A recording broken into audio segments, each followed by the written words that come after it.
napadam Sloveniju. Stop!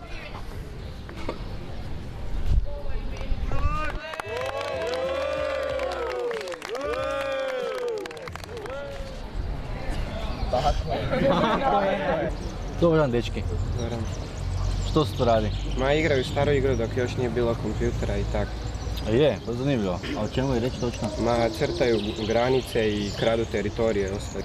A Teja, Alen, mi možete malo objasniti bolje o čemu se radi?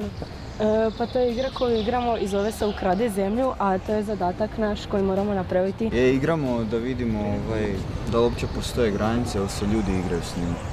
A sutra napadamo svoju prvu granicu, a to je Slovenija. Tako, znači sutra u 7 krećemo. U 7. Da, odlično.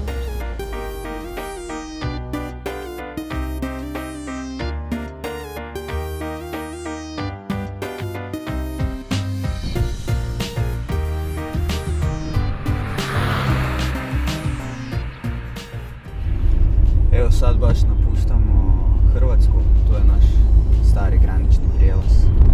Ja, zaista policista skupaj na enem prehodu.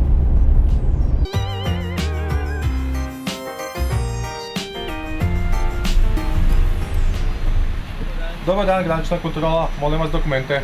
Hvala. Molim vas, recite mi tko je Španić Davor? Davor je iza mene. Vi ste Španić Davor? Ja sam Davor. Mi smo učenici druge gimnazije Varaždin i istražujemo što se događa s granicama u Europi.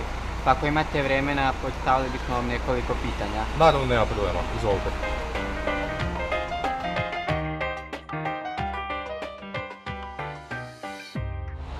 Recite što vas zanima. Pa nije nam jasno kako je to da smo članice Europske unije, a jedna od temeljnih ideja je slobodni protok ljudi, usluga i dobara općenito. Ljude zaustavljate i kontrolirate na granici, a roba i usluge slobodno putuju. Da, tako je. Republika Hrvatska jest članica Europske unije, ali unutar Europske unije postoji Schengenska zona koju Hrvatska još uvijek nije pristupila. Ona je tek u fazi pristupanja i dokle god to traje, na graničnim prijelazima se vrši kontrola ljudi. Imate možda kakvu ideju dok će te kontrole postojati? Te kontrole će tako dugo postojati dok Hrvatska ne uđe u Schengensku zonu, nakon toga će se ova granica ukinuti. Ukoliko nas svi kontrolirate ovdje, što onda rade vaši kolege iz Slovenije? Oni nas opet kontroliraju ili? Tako, znači mi kontroliramo u našim bazama, a nakon toga kolege iz Republike Slovenije iste osobe kontroliraju u svojim bazama. Evo pitanje za vas. Zašto dvostruka kontrola? Slovenska policija izvaja šengensko kontrolo, mejno, se pravi, izvajamo kontrolo potnikov, vozil, prtljage za vse države članice EU in Schengen. Torej, vsako osebo, ki jo tu preverimo mi tudi za Nemčijo, za Avstrijo, za vse države.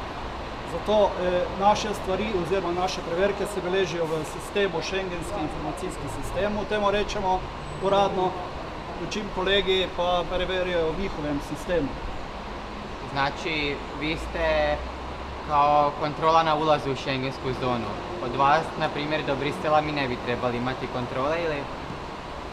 Praviloma bi moglo biti tak, ja, ampak po begunski krizi 2 leti, 3 leta nazaj, nekatere države izvajajo mejno kontrolo potnikov, ki je trenutno seveda začasna.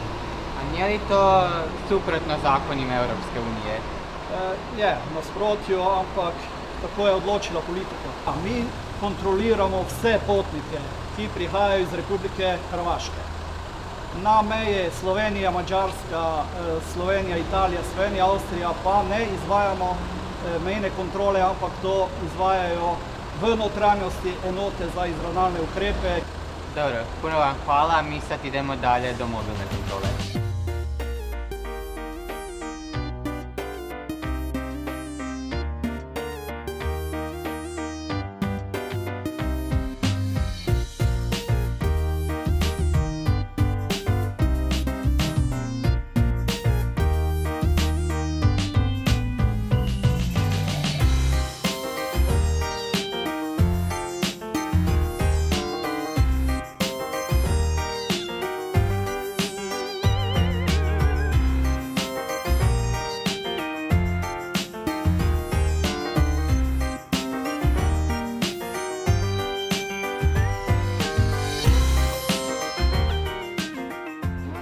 jedno pitanje, zašto ste nas tu zaustavili na autocesti?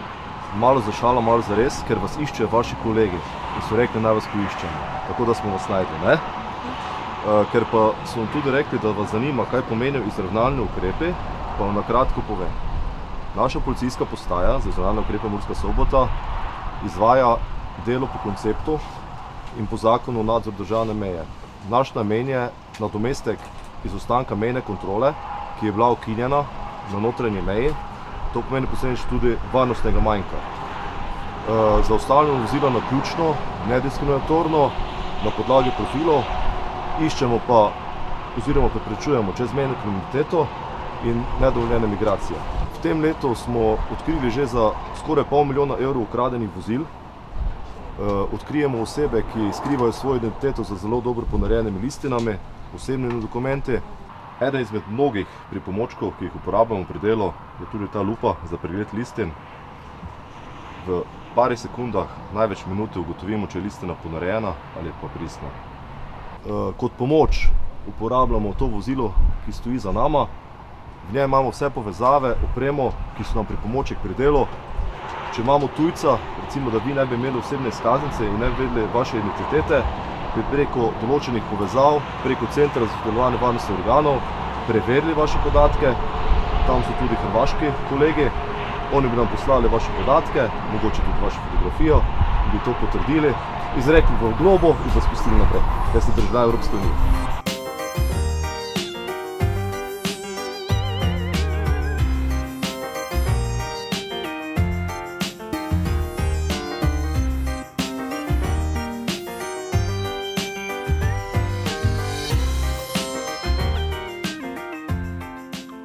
Rekli su nam da ste ovdje iz 4 države. Znači li to da međusobno surađujete, koordinirate jedni druge i međusobno razmjenjujete informacije? Točno tako. Tu v Centru za sodelovanje varnostnih organov sodelujemo policisti 4 držav, Slovenije, Avstrije, Mađarske in Hrvaške. Naš namen je krepitev čezmejnega policijskega sodelovanja, preprečevanje čezmejne kriminalitete in ilegalnih migracij ter sodelovanje z drugimi centri za policijsko sodelovanje v Evropski uniji, kako tudi izven nje. Što se događa recimo ako kriminalac bježi iz jedne države u drugu? Policajac ne smije ići u drugu državu, ali ni oružje, zar ne? Načeloma ne, lahko pa v primeru, ko gre za čezmejno policijsko sodelovanje.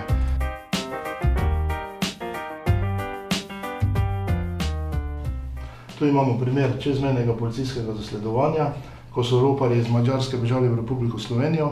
Na posnetku je razvidno, da so mađarski policisti zasledovali roparje tudi v Slovenijo. Tukaj so se jim pridružili slovenski policisti, ko smo jih skupaj prijeli in aretirali. V tem primeru je bila ključna vloga tega Centra za policijsko sodelovanje, saj je vsa izmenjava informacij med slovenskimi in mađarskimi policisti potekalo preko tega centra. In v takih primerih mora biti ta izmenjava informacij hitra in natančna.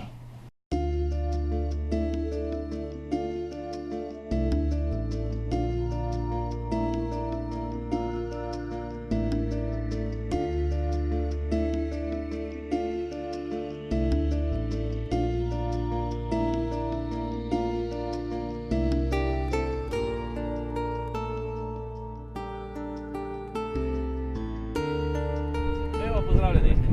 Dobar dan. Kak si?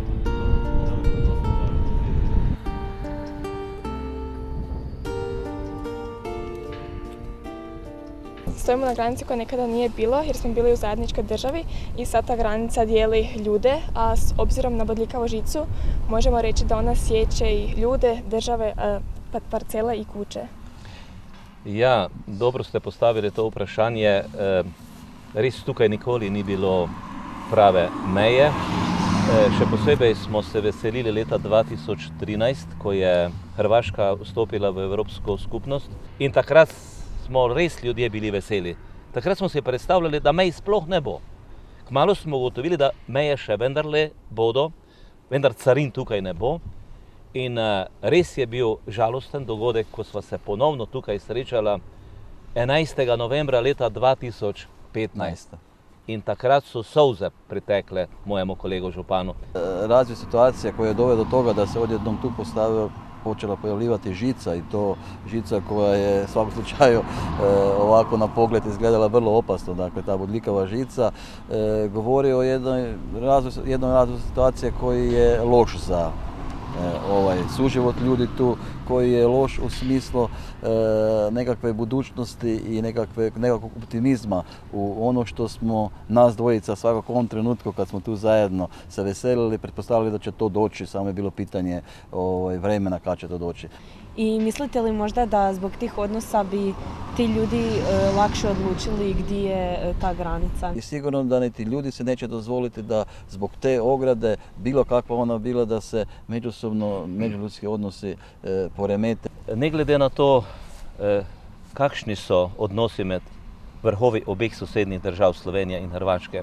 Ampak s kolegom tukajšnjim županom sva se trdo odločila, da bova storila vse, da nikoli in nikdar ne bova sledila vsakokratnih ustvarjanja napetosti med vrhovi ene in druge države. Ampak vam garantiram, da so tukaj med ljudmi in obema občinama vzorni odnosi, tako da jih je potrebno iskati na celi slovensko-hrvaški meji.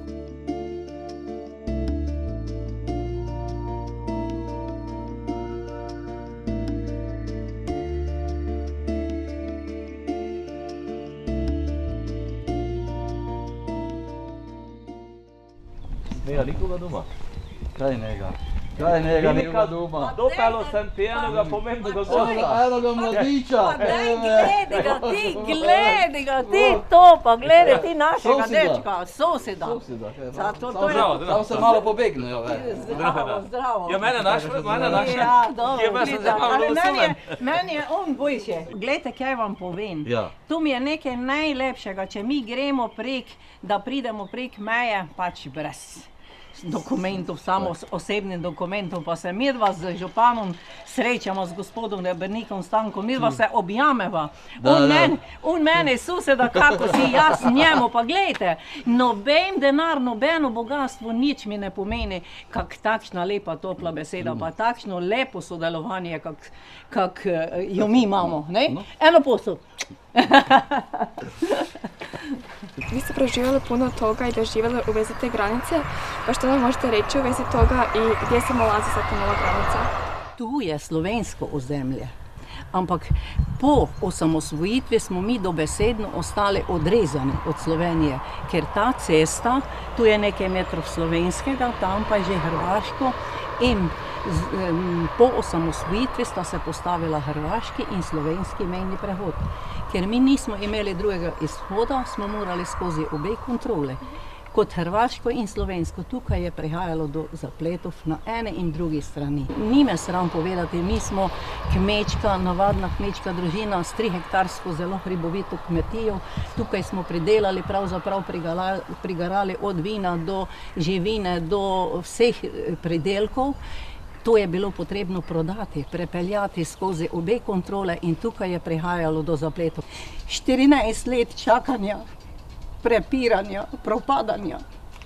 Zbolela sem, znašla sem se na Onkološkem inštitutu v Ljubljani, ostala sva sama, otroci so šli.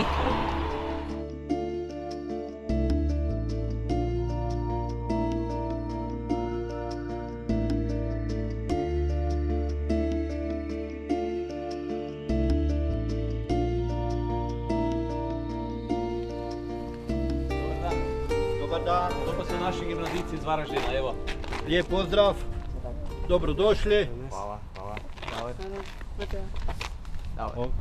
Možete nam molim vas reći gdje je tu granica?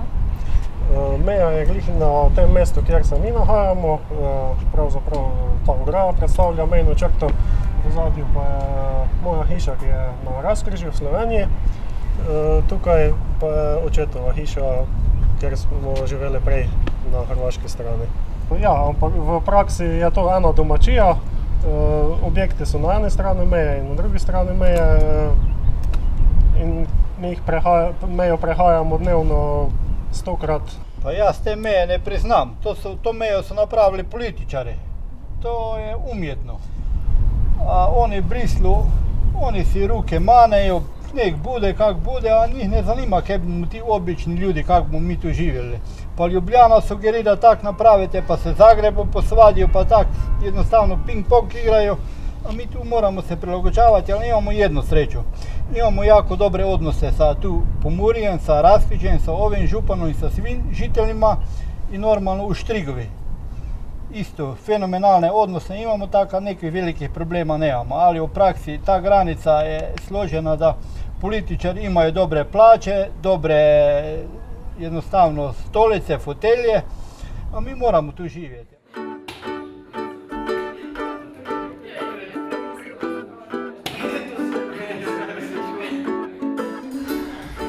Mene praktično ta meja v bistvu ne moti, tudi pa mi ni ljubo.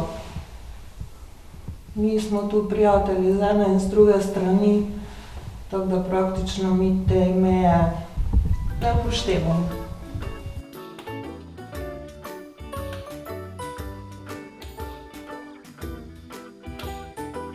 Res pa sem igral pikadov za slovensko reprezentanco, bullshooterjev, ker sem igral za Top Gun Granteša, smo bili parkrat oziroma 4-krat evropski prvaki. Od leta 1994 pa do 2004 pa sem redno igral za hrvaško reprezentanco in tudi nastopal za evropsko reprezentanco v Ameriki. Za koga nastupate ili bi nastupali?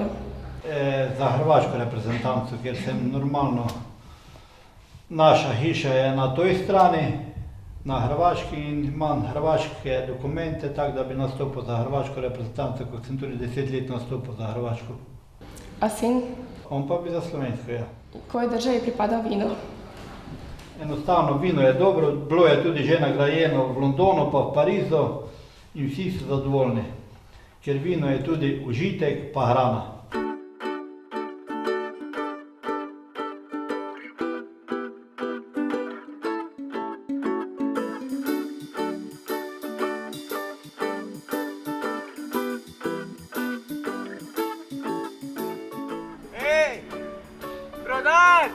Pridete po nas!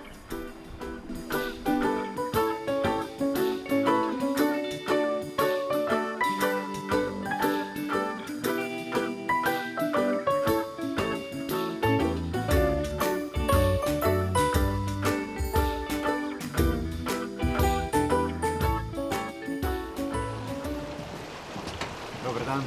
Dobar dan. Dobar dan. Dobar dan. Dobrodošli na naši sredi. Hvala.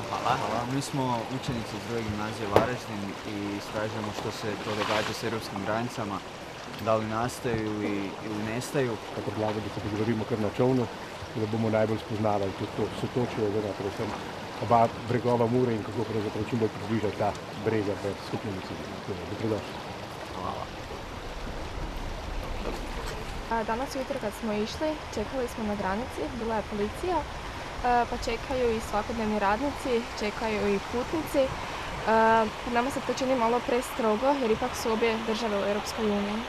Evropska komisija, potem na nek način posredno še Evropski parlament so potrdili uredbo boja proti terorizmu, s katerim je bilo določeno, da morajo na teh mejah zunanjih Schengena preverjati vsakega potnika preko potnih listov.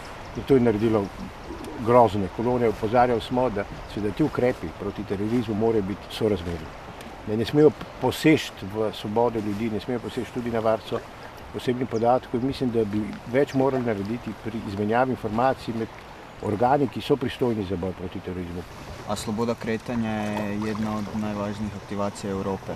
Ali sada se to razbija, gotovo svaka država ima vlastitu kontrolu nad onim što ćemo sada raditi. Ja, to je en velik problem. Mislim, da seveda je to na nek način res v nasprotju s tem, na čemer tudi temelji Evropa. In če bomo presekali to pravico in to svobodo prostega pretoka ljudi, mislim, da smo na nek način zelo posegli tudi v ta koncept solidarnosti in sodelovanja Evrope, kar se nam lahko zelo maščuje v prihodnosti.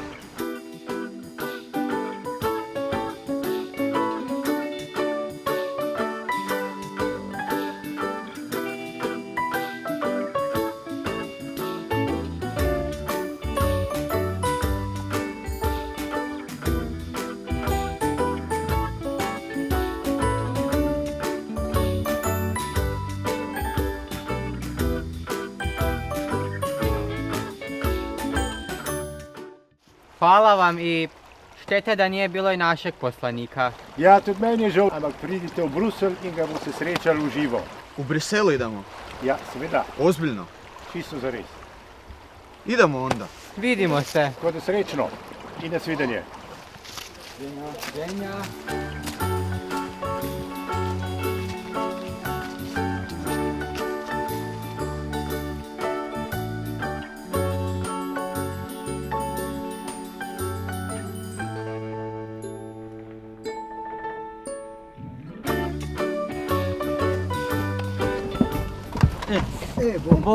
Bog.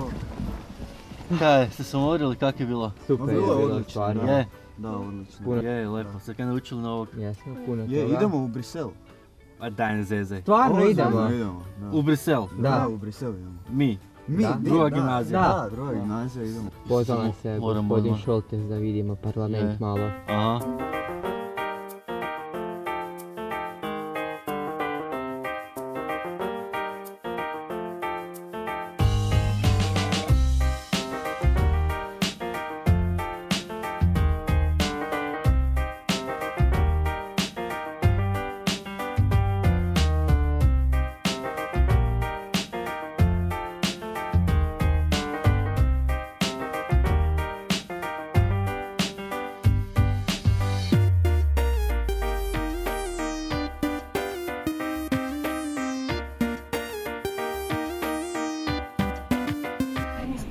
Dobar dan, gospodin Šoltes.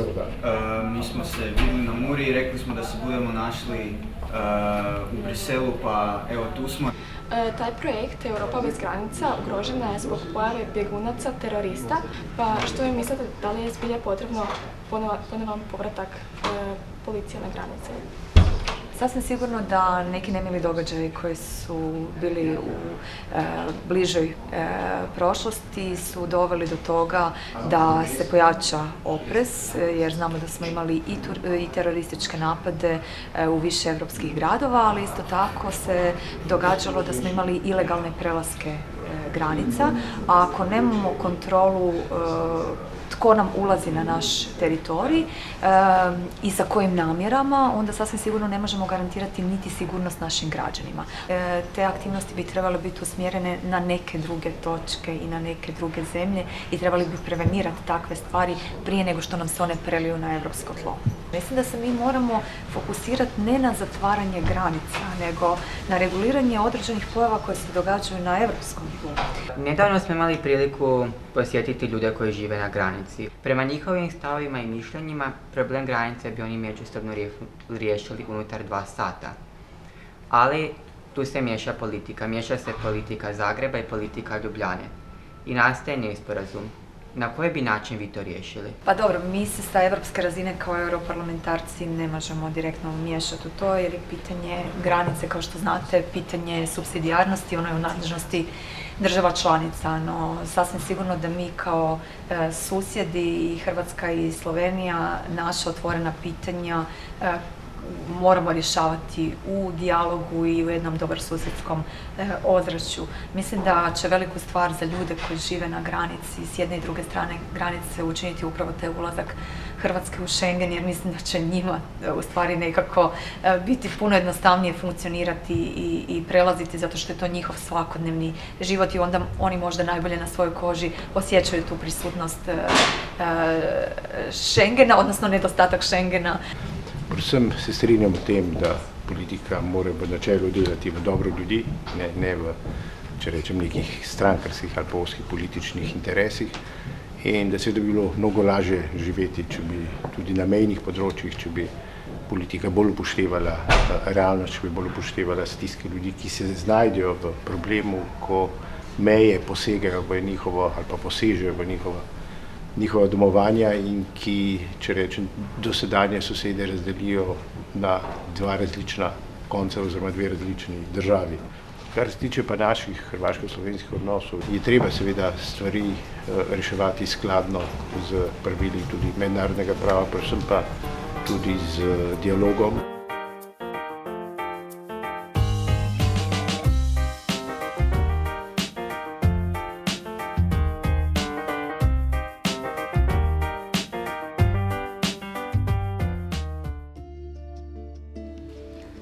mišljenje o granicama se promijenilo.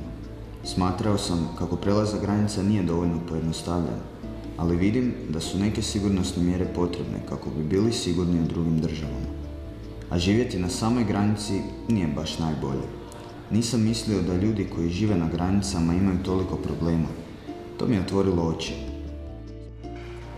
Nisam imala pojma kako granice mogu utjecati na svakodnevne živote ljudi, te im čak otežati i zakomplicirati život na neki način.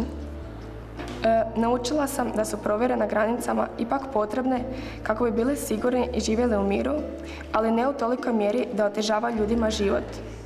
Pogotovo ne na našoj slovensko-hrvatskoj granici, što smo vidjeli na raskrižju.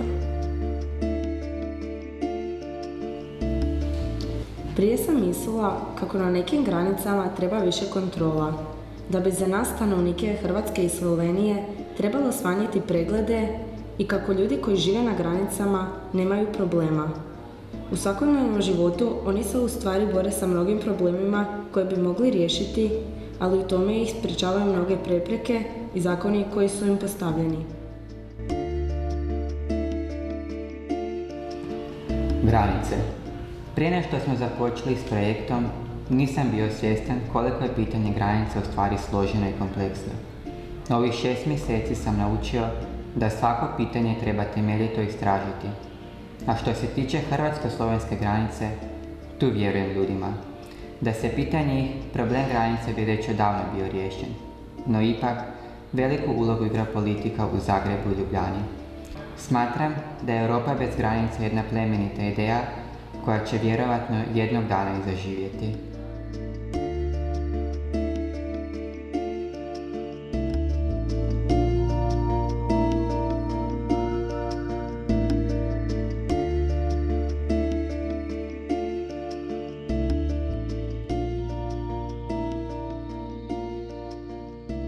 Hoćemo još jednu igru Ukradi zemlju? Ma daj, kakve više igre iz kamenog doba. Vidjeli smo što se sve događa s granicama. Ja baš mislim da bi mogli naći neku novu igru. Daj, Alen, googlaj neku igru iz kamenog doba, neku od naših predaka. Evo sad ću.